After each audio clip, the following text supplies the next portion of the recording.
हा प्रश्न semiconductor devices या चॅप्टरवर सीईटी 2017 ला आला बघा. Photodiode is a device. Option A which is always operated in reverse bias.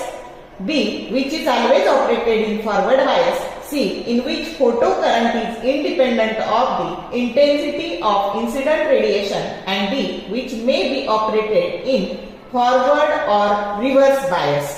तर आता बघा असे आपले 4 बोट करायचे आणि 4 स्पेशल टाइपचे डायोड. पहिला झिनर, दुसरा फोटो डायोड, तिसरा सोलर सेल आणि चौथा लाईट इमिटिंग डायोड. तर त्याचं बायसिंग कसं लक्षात ठेवायचं, तर हा जो आहे झिनर डायोड रिव्हर्स बायस मध्ये काम करतो, फोटो डायोड सुद्धा रिव्हर्स बायस मध्ये काम करतो, सोलर सेल नो बायस किंवा झिरो बायस आणि लाईट इमिटिंग डायोड हा फॉरवर्ड बायस मध्ये काम करतो. आणि म्हणून तुमचा करेक्ट ऑप्शन ए येणार आहे. Photo diode is always work in A reverse bias. जर शॉर्ट व्हिडिओ आवडले लाईक करा, शेअर करा, कमेंट करा. For more useful tips and tricks keep watching wings of physics. Thank you very much.